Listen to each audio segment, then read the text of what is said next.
अर्जिता मिश्रा और आप देख रहे हैं इंडिया पब्लिक खबर। आज हम और आप भले ही 21वीं सदी में पहुंच गए हों, लेकिन देश में इस वक्त भी आज से कई सौ साल पहले की मुगलिया सल्तनत के दौर की चर्चा ऐसे छिड़ी हुई है मानो कल की ही बात हो।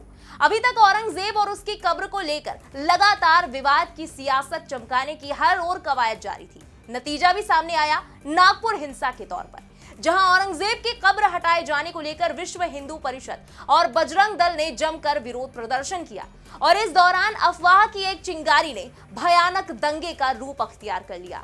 अभी यह हिंसा की आग पूरी तरह शांत भी नहीं हुई थी कि अब औरंगजेब के बाद इतिहास के पन्नों में दर्ज एक और बड़ी शख्सियत का नाम सियासी गलियारों में तेजी से गूंज रहा है। लेकिन इस बार यह शख्सियत कोई मुगल आक्रांता नहीं बल्कि एक वीर राजपूती योद्धा है। लेकिन ताज्जुब की बात यह है कि जिस पार्टी के पहले औरंगजेब को क्रूर आक्रांता नहीं होने के दावे के बाद से बवाल छिड़ा हुआ था, अब उसी पार्टी के एक और बड़े नेता ने राणा सांगा को लेकर विवादित बयान दे दिया है। हम बात कर रहे हैं समाजवादी पार्टी के राज्यसभा सांसद रामजी लाल सुमन के उस बयान की जिसमें उन्होंने राणा सांगा को गद्दार कह दिया, जिस पर अब तक हर तरफ जोरदार हंगामा शुरू हो चुका है। तो आखिर क्या है पूरा मामला? क्यों औरंगजेब के बाद अब राणा सांगा को लेकर अचानक उठने लगा राजनीतिक बवंडर?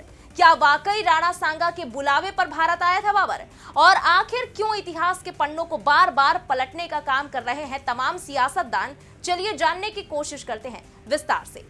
दरअसल बीते शुक्रवार राज्यसभा में सपा सांसद रामजी लाल सुमन ने राणा सांगा को लेकर बड़ा बयान दिया। उन्होंने कहा कि एक तो ये बीजेपी के लोगों का जुमला हो गया है कि मुसलमानों में बाबर का डीएनए है। हिंदुस्तान का मुसलमान बाबर को तो अपना आदर्श मानता नहीं है, वो तो मोहम्मद साहब को अपना आदर्श मानता है। लेकिन मैं जानना चाहूंगा कि बाबर को लाया कौन? आगे रामजी लाल ने दावा करते हुए कहा कि बाबर को इब्राहिम लोदी को हराने के लिए राणा सांगा लाया था। तो मुसलमान तो बाबर की औलाद है और तुम गद्दार राणा सांगा की औलाद हो। यह हिंदुस्तान में तय हो जाना चाहिए। बाबर की आलोचना तो करते हैं, राणा सांगा की आलोचना नहीं करते। यह इस देश की एकता के लिए सबसे महत्वपूर्ण सवाल है। अब यहां आपको बता दें कि रामजी लाल सुमन समाजवादी पार्टी के राष्ट्रीय महासचिव भी हैं। सिर्फ 26 साल की उम्र में जनता पार्टी के टिकट पर फिरोजाबाद लोकसभा सीट से सांसद भी चुने जा चुके हैं। 2024 में सपा ने उन्हें राज्यसभा के लिए प्रत्याशी बनाया। वर्तमान में राज्यसभा सांसद हैं। साथ ही रामजी लाल सुमन और मुलायम सिंह यादव के बीच गहरी राजनीतिक और व्यक्तिगत करीबी भी मानी जाती रही है। यही नहीं, सुमन को मुलायम यादव का सबसे विश्वास पात्र भी माना जाता है। अब ये तो बात हुई रामजी लाल और उनके बयान के बारे में। तो वहीं दूसरी तरफ बीजेपी ने फौरन मौका लपकते हुए सपा को एक बार फिर से रडार पर ले लिया और तो और कांग्रेस भी सपा के एंटी नजर आ रही है। राजस्थान सीएम भजनलाल शर्मा ने एक्स पर पोस्ट करते हुए अखिलेश यादव से देश से माफी की मांग करते हुए लिखा कि शूरवीरों की धरती राजस्थान के लाडले सपूतों ने मातृभूमि की रक्षा के लिए सदा अपना सर्वोच्च बलिदान दिया है। मेवाड़ के महान योद्धा राणा सांगा के बारे में समाजवादी पार्टी के सांसद का निम्न स्तरीय बयान न केवल राजस्थान की 8 करोड़ जनता को बल्कि संपूर्ण देशवासियों को आहत करता है। जिस महान योद्धा ने मुगलों से युद्ध में अपने शरीर पर 80 घाव झेले, उनको गद्दार कहना विपक्षी नेताओं की घटिया मानसिकता को दर्शाता है। वोटों के तुष्टीकरण के लिए ये लोग इतिहास पुरुषों का अपमान करने से भी नहीं चूकते हैं। इसके लिए सपा के राष्ट्रीय अध्यक्ष अखिलेश यादव को तुरंत देश से माफी मांगनी चाहिए और अपने सांसद पर अविलंब कार्रवाई करनी चाहिए। तो वहीं राजस्थान की डिप्टी सीएम दिया कुमारी ने कहा कि उनके शब्द बहुत गलत थे और उनको ऐसा नहीं बोलना चाहिए था। उनको इतिहास की कोई जानकारी नहीं है। राणा सांगा ने तो इतना कुछ किया है मेवाड़ के लिए, राजस्थान के लिए। महाराणा प्रताप हो, राणा सांगा हो, इनके बारे में विपक्ष जो बार बार इस तरह की टिप्पणियां करता है बिना किसी पुख्ता रिसर्च या इतिहास की जानकारी के, ये बहुत ही गलत है। उन्होंने इतने युद्ध लड़े हैं मातृभूमि के लिए, ऐसे व्यक्तित्व के लिए ओछी टिप्पणी करना बहुत ही गलत है। बीजेपी यूपी ने भी रामजी लाल का वीडियो पोस्ट करते हुए एक्स पर लिखा, सपा के नेता अपने संस्कारों के अनुरूप तुष्टीकरण की सियासत में इस कदर डूब चुके हैं कि वो विदेशी आक्रांताओं का महिमा मंडन करने के लिए भारतीय महापुरुषों को अपमानित करने में जरा सा भी परहेज नहीं करते। संसद में सपा सांसद रामजी लाल सुमन की टिप्पणी बेहद शर्मनाक है। उन्हें अपने इस बयान के लिए माफी मांगनी चाहिए। तो वहीं बीजेपी नेता संजीव बालियान ने भी पोस्ट में लिखा कि धिक्कार है, तुष्टीकरण की सभी हदें पार करके सपा नेता रामजी लाल सुमन द्वारा संसद में महान वीर राणा सांगा को गद्दार कहना हमारे राजपूत समाज और समस्त हिंदू समाज का घोर अपमान है।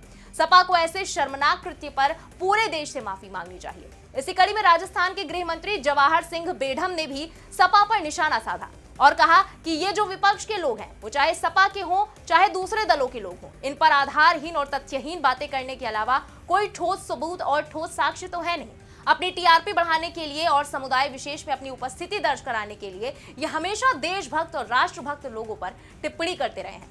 इनकी यही फितरत है और मैं उनके बयान की निंदा करता हूं। इसके अलावा मेवाड़ राजघराने के सदस्य हनुमंत सिंह बोहेड़ा ने भी इन नेताओं से खास तौर पर अपील करते हुए कहा कि राणा सांगा के बारे में मैं सभी राजनेताओं से सिर्फ एक निवेदन करना चाहता हूं कि पहले पूरे इतिहास को पढ़ें, उसको समझें, उसके तथ्यों की जानकारी लें।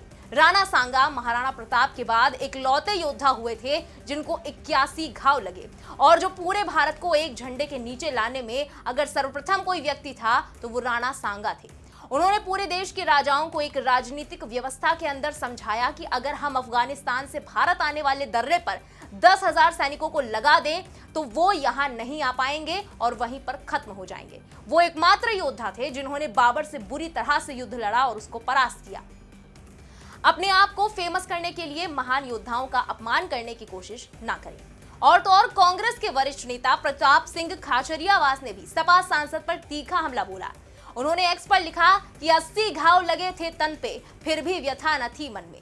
मातृभूमि की रक्षा में अपना संपूर्ण जीवन अर्पण करने वाले अदम्य साहस, वीरता, त्याग और स्वाभिमान के प्रतीक वीर शिरोमणि महाराणा सांगा पर सांसद रामलाल सुमन द्वारा संसद में अमर्यादित टिप्पणी बेहद दुर्भाग्यपूर्ण और निंदनीय है और माफी योग्य नहीं है। उन पर सख्त कार्रवाई होनी चाहिए और मैं भारत सरकार से अपील करूंगा कि संसद में ऐसा प्रस्ताव लेकर आए जिससे इतिहास के महापुरुषों पर अमर्यादित टिप्पणी करने वालों की संसद सदस्यता रद्द की जा सके।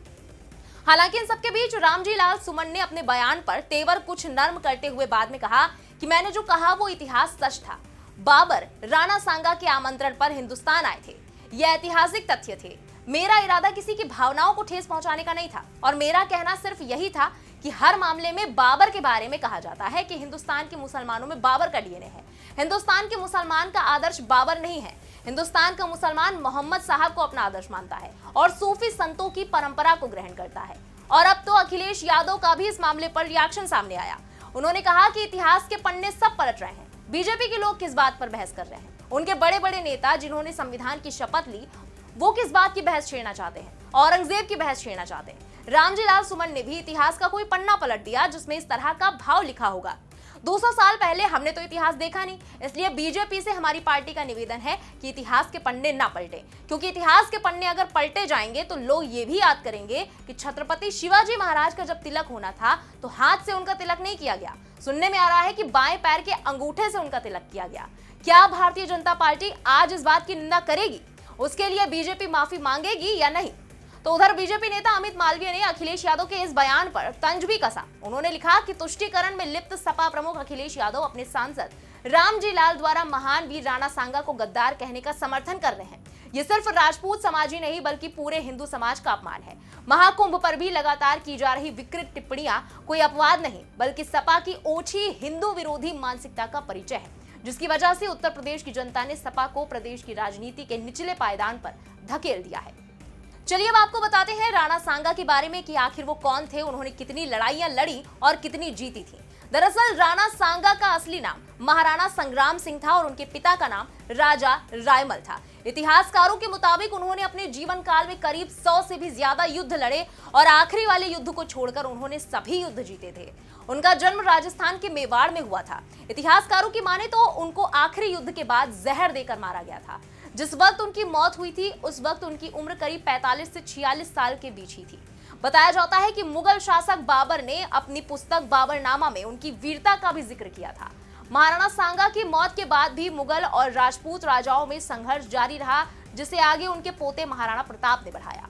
राणा सांगा देश के इतिहास के ऐसे भारतीय योद्धा थे जिनका एक हाथ, एक पैर, एक आंख और कान कटने के बावजूद भी वो लगातार युद्धों में शामिल होते रहे। यही वजह है कि उनकी प्रतिमा भी इसी तरह की बनाई जाती है।